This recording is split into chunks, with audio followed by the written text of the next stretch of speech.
লাগাতার বৃষ্টির জেরে সবজির কিন্তু দাম আগুন। তাই বাড়িতে থাকা ডিম দিয়েই আমি আজ রেসিপি বানাতে চলেছি। আশা করছি আপনাদের খুব সহজ আর টেস্টি একটা রেসিপি হতে চলেছে। তো হ্যালো এভরিওয়ান, আসসালামু আলাইকুম। কেমন আছেন? অনেক দিন পর একটা রেসিপি ভিডিও নিয়ে আপনাদের সঙ্গে হাজির হলাম। তো এখানে আমি 5টা ডিম ভালো করে ফাটিয়ে নিচ্ছি শুধুমাত্র লবণ দিয়ে। আপনারা চাইলে এখানে লঙ্কার গুঁড়ো দিতে পারেন। তো তারপর কড়াইতে আমি তেল দিয়ে এইভাবে আমি ডিমগুলো ভেজে নেব। আর এখানে যেভাবে মাছের জন্য আলু কষিয়ে নেয়, প্রথমে তেল দিয়েছি, তারপর পেঁয়াজটাকে লাল করে নিয়ে আলুগুলো দিয়ে এরপর লঙ্কার গুঁড়ো, লবণ, হলুদ গুঁড়ো সব কিছু দিয়ে একটু রসুন বাটা দিয়ে ভালো করে কষিয়ে নিচ্ছি। আর এখানে আমি একে একে ডিমগুলো এইভাবে ভেজে নিচ্ছি। খুব বেশি করে লাল লাল করে ভাজার দরকার নেই, কারণ এই ডিমটা আমি আবার রান্না করব।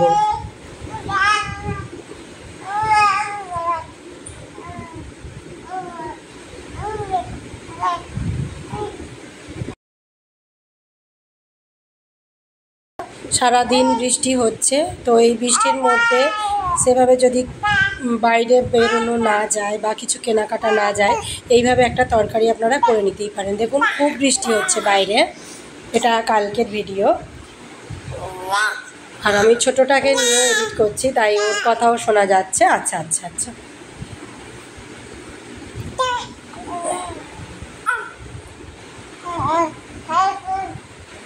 এই তো দেখো, আমি এখানে এটা আমি এক হাতে ক্যামেরা ধরে আছি বলে ভালোভাবে কষতে পারছি না। এখানে ভালো করে তরকারিটা কষে নিতে হবে। আর এখানে হাফ চামচ আমি জিরে মরিচের গুঁড়ো দিচ্ছি, দিয়ে ভালো করে এটা আমি কষিয়ে নেব।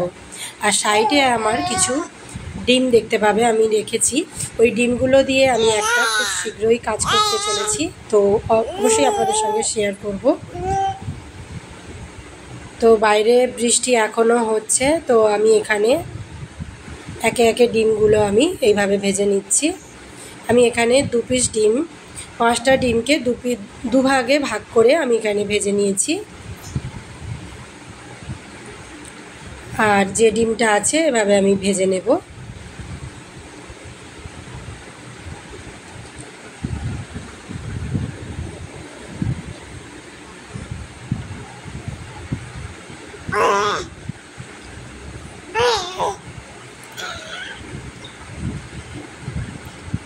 তো দেখতে এলাম এদিকে ছোট্ট মনাটা আমার কাঁদছে কি, তো ওকে আমি ঘরের মধ্যে শুইয়ে রেখেছি, তো খেলছে দেখলাম।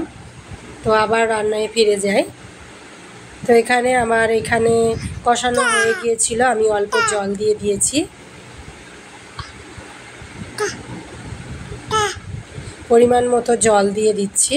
পুরো রান্নাটা মাছকে যেরকম আলু দিয়ে রান্না হয় ওইভাবেই হবে। আমি খুব বেশি ডিটেলসে রান্নাটা দেখালাম না।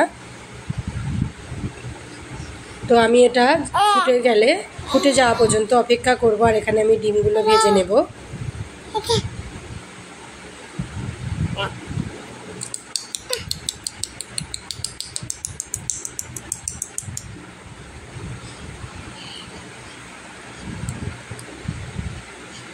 এইভাবে মিডিয়াম করে আপনারা ডিমগুলো ভেজে নিতে পারেন, খুব বেশি লাল করার দরকার নেই।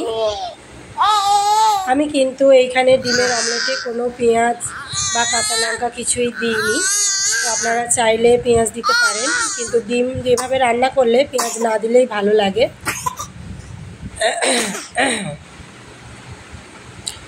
আর এভাবে আমি ছুরি দিয়ে পিস পিস করে কেটে নিচ্ছি।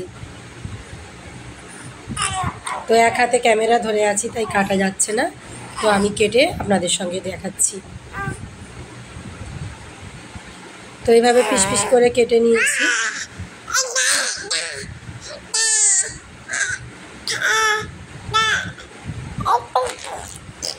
এবার আমি এই যে দেখুন তরকারিটা ফুটে গিয়েছে, এবার আমি উপর থেকে এইভাবে দিয়ে দিচ্ছি।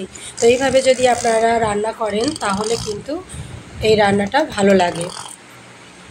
আমি কিন্তু এই ডিমগুলো দিয়ে ফুটে গেলে মিডিয়াম করে রেখে দেবো আলুটা সিদ্ধ হওয়া পর্যন্ত। আলু সিদ্ধ হয়ে গেলে গরম গরম নামিয়ে পরিবেশন করতে পারবেন। তো হাতের সামনে ডিম থাকলে এইভাবে চট করে এই রেসিপিটা বানিয়ে ফেলতে পারেন। এটা হচ্ছে ডিম কারির একটা রেসিপি। তো আজকের রেসিপি ভালো লাগলে অবশ্যই একটা লাইক করবেন আর কমেন্টে জানাতে ভুলবেন না কেমন লেগেছে আজকের রেসিপি। তো সকলকে অসংখ্য ধন্যবাদ এতটুকু ভিডিওটি দেখার জন্য। দেখা হচ্ছে নেক্সট ভিডিওতে। সবাই ভালো থাকবেন, সুস্থ থাকবেন, সাবধানে থাকবেন। আল্লাহ হাফেজ, আসসালামু আলাইকুম।